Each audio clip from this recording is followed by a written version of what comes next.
অতিবৃষ্টির ফলে মাটির বাড়ি ভেঙে গিয়ে সেই বাড়িতেই চাপা পড়ে মর্মান্তিকভাবে মৃত্যু হলো বাবা ও মেয়ের।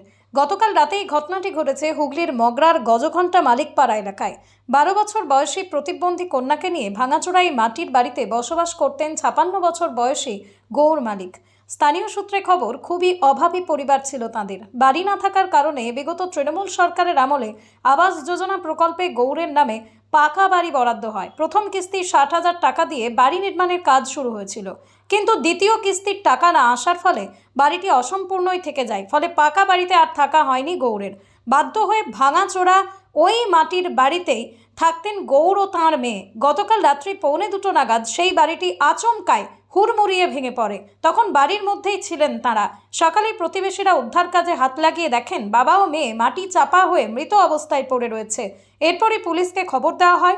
খবর পেয়ে ঘটনাস্থলে পৌঁছে দেহ দুটি উদ্ধার করে ময়নাতদন্তের জন্য হাসপাতালে পাঠায় মগরা থানার পুলিশ। বাড়ি ভেঙে একসাথে বাবা ও মেয়ের মৃত্যুর ঘটনায় সরকারকে তীব্র আক্রমণ করেছেন প্রতিবেশীরা।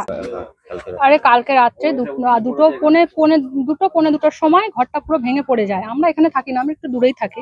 এখানে যারা থাকে, আমি ভোরবেলা যখন পুকুরে কাচতে আসি তখন দেখি এই ঘরটা ভেঙে পড়ে আছে। তা এখানকার দুজন বললো যে এরকম পৌনে দুটোর সময় ঘরটা ভেঙে পড়ে গেছে, ওরা কি ভেতরে আছে না বাইরে হয়তো বেরিয়ে চলে গেছে।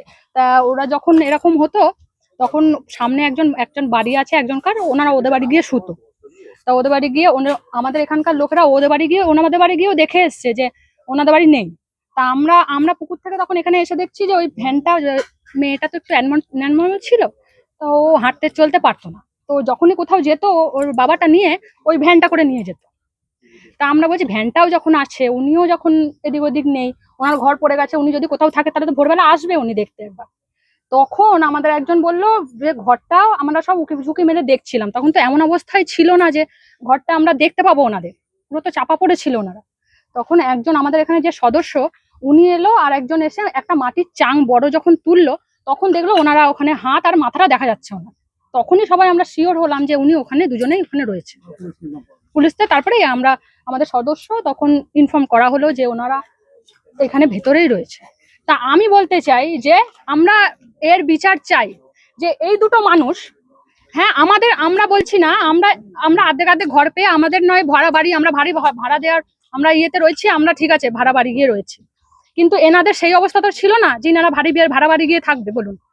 তা আমরা বলতে চাই আজকে 1 সপ্তাহ 15 দিন আগে এসে ওনারা দেখে গেছে ফটো তুলে যে এনারা এই অবস্থায়। পঞ্চায়েতের যে আমি নাম বলতে পারবো না, যারা ফটো তুলতে আসে পঞ্চায়েত থেকে এসে ফটো, না না না না পঞ্চায়েত থেকে এসেছিল, যারা আমাদের ঘর দিয়েছে কি নাম আমি বলতে পারবো না।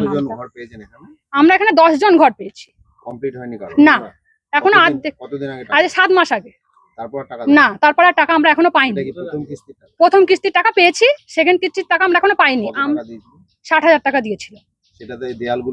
হ্যাঁ দেয়ালগুলো আর আমাদের রিংটন অব্দি দেখাতে বলেছিল যে রিংটন অব্দি আমরা দেখাবেন, আমরা ফটো তুলে নিয়ে যাবো, তারপরে সেকেন্ড কিস্তির টাকা আমরা দেবো।